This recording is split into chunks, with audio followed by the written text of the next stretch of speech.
Há cerca de 30 dias, os policiais aqui da delegacia de Vila Isabel receberam informação de um traficante internacional de outro país que estaria aqui no Rio de Janeiro, circulando pelas principais vias daqui. Logo depois disso, o delegado titular daqui, o Fábio Souza, determinou que a equipe dele passasse a fazer o levantamento para saber quem seria esse traficante internacional. Muitas fotos foram tiradas e ao longo desses 30 dias eles perceberam que se tratava de um dos traficantes internacionais mais procurados aí do país. A Interpol já estava atrás dele. Trata-se do traficante Miguel Galiano.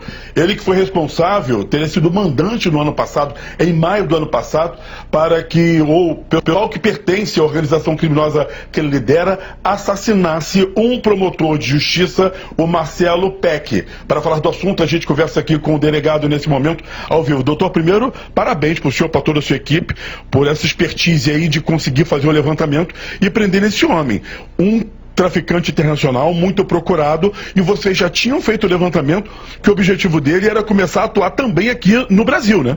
Sim, ele é o mais procurado do Paraguai, né?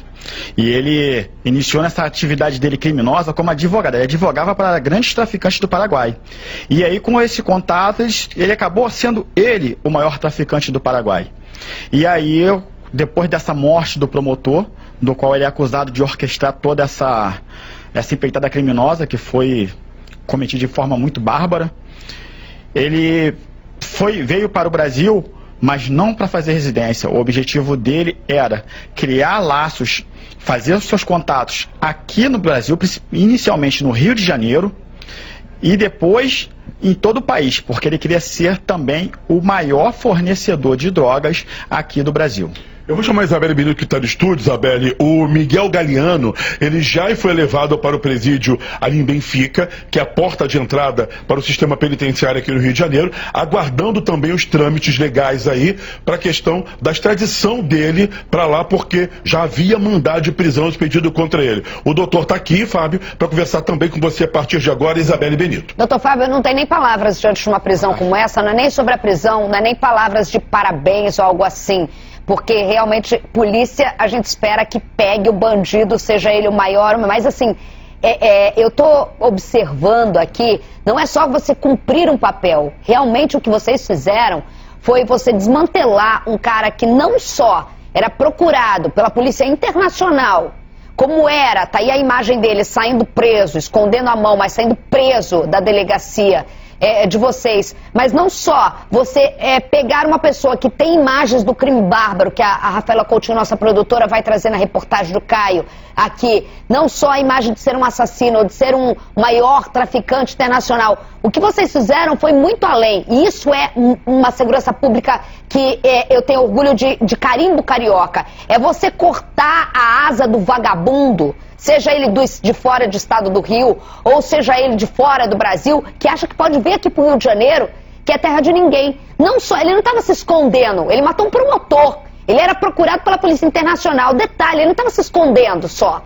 Ele estava aqui se escondendo sim, mas já querendo expandir os seus negócios, escolhendo o Rio de Janeiro da forma mais descarada possível para poder expandir os negócios como traficante, para continuar a sua criminalidade, achando que não ia dar em nada. E aí a polícia chegar e dar o bote. Eu queria dar esse registro para explicar a importância de uma prisão como essa. E doutora, a pergunta que eu te faço é a seguinte: ele deve ter ficado muito surpreso, porque ele achou que nunca ia ser preso no Rio de Janeiro, né?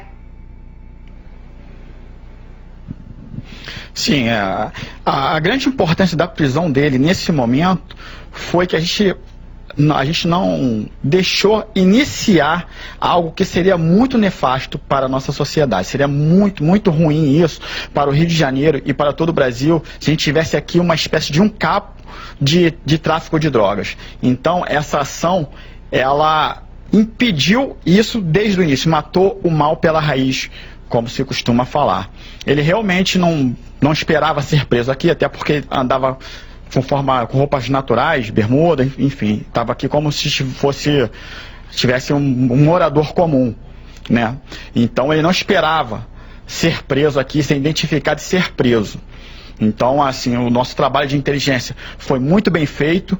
Nós conseguimos primeiro identificar a pessoa e depois saber todo o crime que ele cometeu, para depois conseguir de forma muito cautelosa, para evitar que ele também descobrisse que estava sendo vigiado e fugir, conseguimos efetuar essa prisão de uma forma muito rápida. Então, foi uma operação bastante exitosa. Um trabalho de inteligência que durou esses 30 dias, né, Isabelle? Vale ressaltar que ele é o principal traficante internacional para mandar drogas não só para a Ásia como para a África, e também ele e a organização criminosa que ele comandava, responsáveis pela lavagem de dinheiro. E agora a 20 DP aqui do Rio de Janeiro, de Vila Isabel, já levantando que ele estava vindo para cá, tendo ligações com traficantes aqui, já procurados aqui pelo estado do Rio de Janeiro e também de outros estados aqui, que poderia ter ligações também com o PCC em São Paulo, já tem esse tipo de informação para poder trazer drogas para cá e para poder vender. E as imagens que a Rafaela Coutinho conseguiu brilhantemente para poder, daqui a pouquinho você vai ver a nossa matéria, mostra como eles eram organizados, doutor. No momento eles chegam com uma moto aquática pelo mar e executam esse promotor, o Marcelo Pet, na praia, e a mulher dele estava grávida. Ou seja, vocês conseguiram prender um traficante internacional que também agia com requintes de crueldade. Sim, ele tinha toda uma quadrilha, né? Ele tinha todo um suporte até financeiro para poder executar qualquer pessoa que ele quisesse. Então essa prisão foi essencial. E toda a família dele, toda não, né? Mas a maior parte da família dele fazia parte dessa organização. Tanto que o irmão dele, que é pastor, mas ele usava a igreja para fazer lavagem de dinheiro. O irmão dele é foragido, o irmão mais velho dele é foragido, pastor. O mais novo está preso. A mulher, a irmã, todos estão foragidos. Então, a bem da verdade, era uma família que era o dono do tráfico de drogas do Paraguai. E justamente esse promotor que acabou sendo morto, Isabelle, era o principal investigador contra os narcotraficantes que atuavam em outros países. Isabelle, o doutor permanece aqui ainda para conversar com a gente. Isabelle. Já que você detalhou a imagem, eu vou pedir para o doutor segurar. Eu tenho uma pergunta para fazer também para o Carlos e para o doutor, porque assim, diante do cenário que a gente está vendo, não que a gente vá falar, mas o doutor mesmo falou, ele tinha muito dinheiro, tinha ligações, ele poderia fazer muita coisa. Dinheiro é poder, e dentro do crime, poder é dinheiro.